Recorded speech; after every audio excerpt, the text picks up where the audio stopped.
Hey, what's up, everybody? I'm Scott Spreitzer, DocSports.com. It is time for the college football NFL top five countdown. Week two college football, week one of the NFL. It's finally here. And we got five plays for you coming up in just a moment. Real quick note, all of my football plays for the entire weekend will be found on my homepage, DocSports.com, all my premium plays. And you'll be able to grab those on Thursday over at DocSports.com or any day this weekend after that. So, and we do have a 7-star play in college. That's the lead play in college. We do have a 5-star play in this weekend's week one of the NFL. And again, you'll be able to grab all the plays on the homepage, my homepage at DocSports.com. We swept last Saturday, Sunday in college football. That included our first top play of the college football season, a nice, easy win with Arizona over Hawaii. And you know about the record, 68-44. And up over $7,300. That's the current run in college and pro football going back to mid-September of last year. We'll look to keep it going this weekend. Let's get to the top five countdown, and we will start first, obviously, with number 5, and that'll be Louisiana Tech and LSU. And you see the big point spread there, and I get it. La Tech doesn't beat SEC teams. Shocker, I know. But they have covered 7 of 11 against the SEC because the SEC is overvalued more often than not when they face these Bulldogs. LSU's in a tough spot, sandwich spot, if you will. I'm not crazy about the old sandwich spot stuff, but they are in that spot here, and I think it works here. They won at Clemson last week. You all saw that. 17-10, hard-fought battle on the road. They open up SEC play next week with the Florida Gators. It would be kind of easy to not go full tilt against Louisiana Tech here, a team they should win handily, but not by the point spread. The defense looked fantastic against Clemson.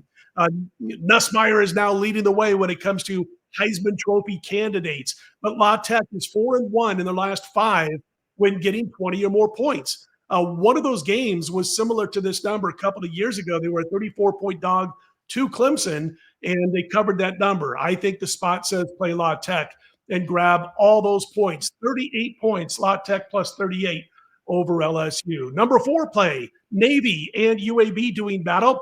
Navy currently a 21-point favorite. It's been as low as 18.5 in a couple of books and as high as 21.5. This one goes at 3:30 p.m. Eastern on Saturday.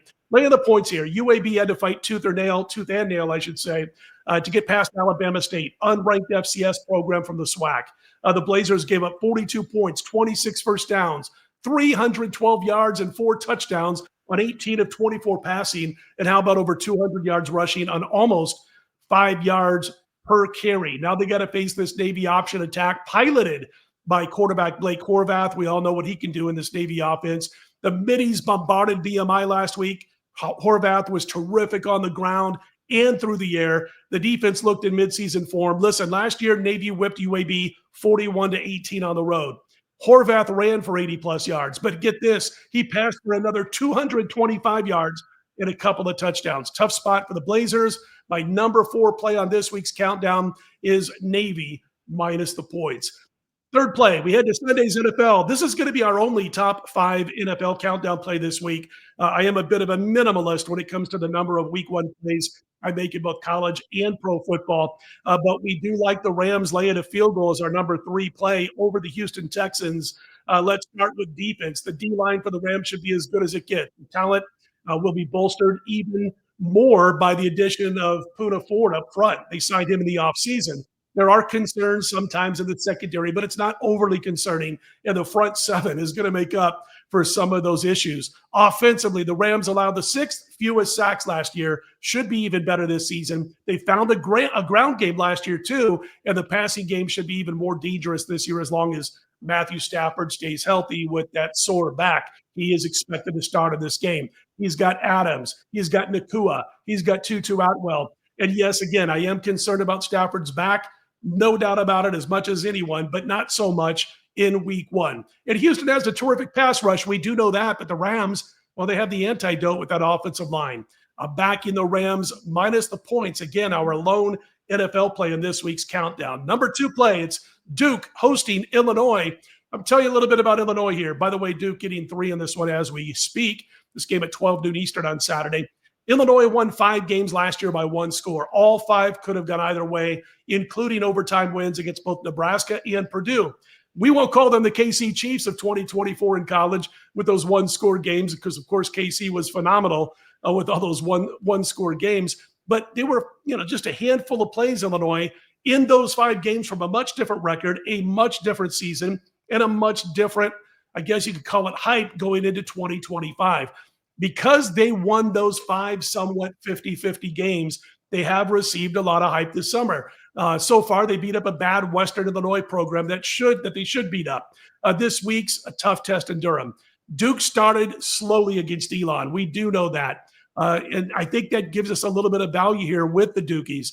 They were a 36.5-point favorite last week. The game was tied at 10 at the half, but Tulane transferred Darian Mensah. Well, he got his feet wet, and then all of a sudden busted loose, did Duke in the second half. They finished with almost 550 yards.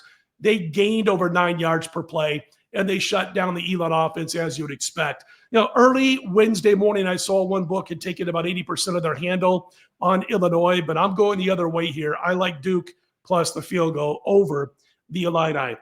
And finally, the marquee matchup. As I mentioned last week on the countdowns, every week we're going to feature the marquee matchup in the top spot. Actually, the marquee game would probably be more like the Michigan-Oklahoma game, but the Michigan-Oklahoma game is one of my premium plays.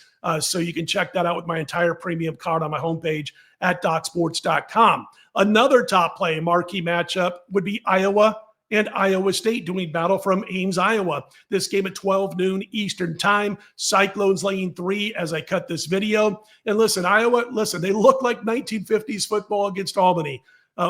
That's something we've heard since the game kicked off last week, right through the final score, right through this week as Iowa preps for Iowa State.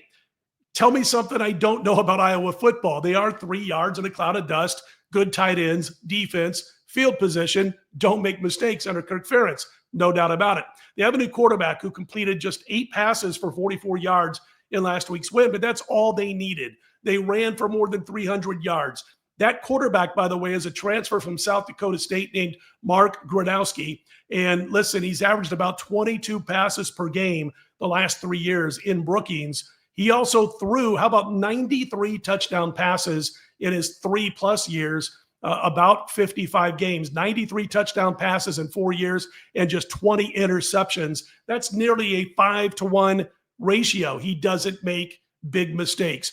Iowa State is one of my playoff dark horses. If you watch that video that I cut about a month ago, but the thing is, man, they haven't had a minute off since playing in Dublin. That was back in week 0. They played week 0, they played week 1, and now they're back in week 2. I don't know how much that's going to take away from them, but they've had no time off. Both teams will run the football a lot. We know that. The clock will run, and the road team has been the way to go. And again, I just think it's a situation where Iowa does what Iowa does under Kirk Ferentz. The road team has been the way to go in this series for the most part. I'm backing Iowa plus the points, getting a field goal over Iowa State. So there's the top 5 countdown this week. Again, it's number 5, Louisiana Tech. Number 4, Navy. Number 3, to the NFL on the Rams. Number 2, Duke plus the points. And the marquee matchup in the top slot, Iowa plus the points over Iowa State. And listen, again, you can check out all of my premium plays. Doesn't matter the sport or the day. But in this particular video, we're talking about college and pro football. All my plays up Thursday afternoon for the entire weekend over at DocSports.com. If you like the videos, please click on that thumbs up and be sure to subscribe. I'm Scott Spreitzer, DocSports.com. Let's put them in the win column, everybody. And I will be here each and every day this week with individual game videos, so be sure to check those out. Best of luck, everybody.